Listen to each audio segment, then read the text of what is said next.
மற்றும் ஒரு நாள் மற்றும் ஒரு ரெக்கார்ட். போன வாரம் நாசா வந்து ஒரு அறிக்கை வெளியிட்டிருந்தாங்க. அந்த அறிக்கையில் பார்த்தோம்னா நார்தர்ன் ஹெமிஸ்பியருக்கு ரொம்ப ஹாட்டஸ்டான சம்மர் எது அப்படின்னு பார்த்தோம்னா இந்த 2024 சம்மர் தான் இதுவரையிலும் ரொம்ப ஹாட்டஸ்டான சம்மராக இருந்திருக்கு அப்படின்ட்டு வெளியிட்டிருந்தாங்க. அதனுடைய தொடர்ச்சியாகவே NOAA இன்னொரு ஒரு ஆய்வறிக்கையை வந்து வெளியிட்டிருக்காங்க. அந்த அறிக்கையில் என்ன சொல்லியிருக்காங்க அப்படின்னு பார்த்தோம்னா கடந்த 175 ஆண்டுகளில் ஆகஸ்ட் மாதத்தில் அதிகப்படியான வெப்பம் பதிந்த மாதமாக இந்த 2024 ஆகஸ்ட் மாதம் மாறி இருக்கு.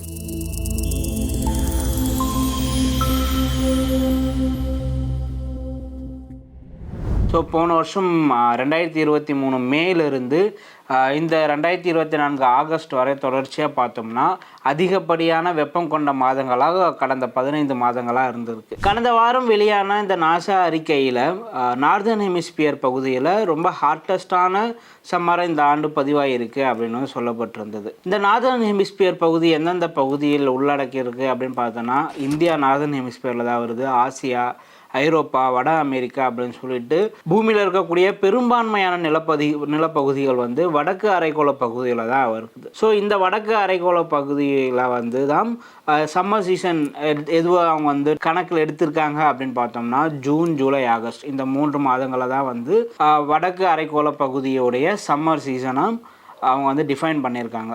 கிரிக்கெட் ஃபாலோ பண்ணிகிட்டு இருக்கவங்க வந்து கூட இதை பார்க்கலாம். ஜூன், ஜூலை மாதத்தில் வந்து இங்கிலாண்டில் வந்து டெஸ்ட் சம்மர் சீசன் அப்படிங்கிறது ஸ்டார்ட் ஆகும். இந்த வடக்கு அரைக்கோள பகுதியில் சராசரியை விட 1.52 டிகிரி செல்சியஸ் அளவுக்கு அதிகமாக வந்து இந்த ஆண்டு வந்து பதிவாயிருக்கு. இங்கே நார்தர்ன் ஹெமிஸ்பியரில் சம்மர் அப்படின்னா சதர்ன் ஹெமிஸ்பியரில் வந்து வின்டர் வந்து இருக்கும். இந்த சதர்ன் ஹெமிஸ்பியரை பார்த்தோம்னா ரொம்ப வார்மான வின்டராக இந்த ஆண்டு வந்து பதிவாயிருக்கு.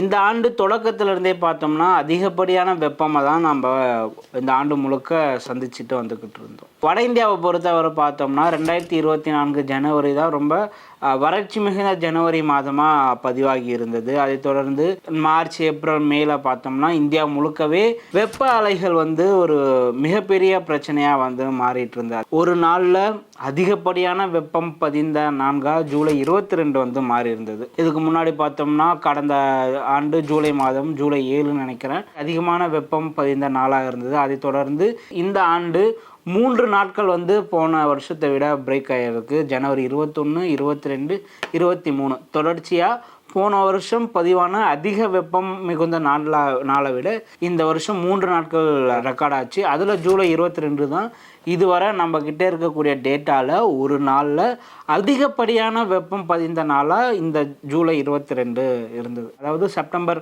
17 மற்றும் 18 இந்த 2 நாளில் வந்து பார்த்தோம்னா இந்தியாவிலேயே அதிகப்படியான வெப்பம் பதிந்த பகுதியாக மதுரை வந்து பதிவாகி இருக்கு.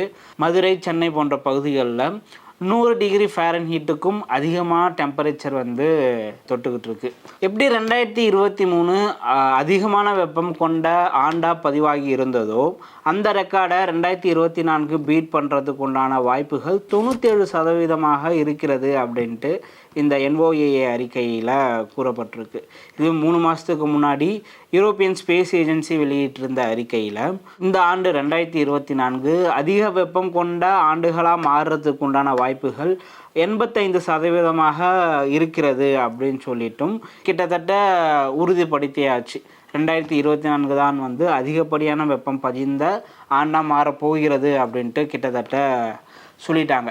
இனிமேல் பிறக்கக்கூடிய இல்லை இப்போ பிறந்த ஜஸ்பார்ன் பேபிஸ்க்கு இந்த ஆண்டு வந்து அவங்களுடைய வாழ்நாளில் ரொம்ப லோவஸ்டான டெம்பரேச்சர் பதிந்த ஆண்டுகளாக இருக்கக்கூடிய வாய்ப்புகள் அதிகமாக இருக்குது. ஏன்னா இனிமேல் வரக்கூடிய ஆண்டுகள் எல்லாமே வந்து பார்த்தோம்னா இதை விட அதிகமான டெம்பரேச்சர் பதிய போகிறது.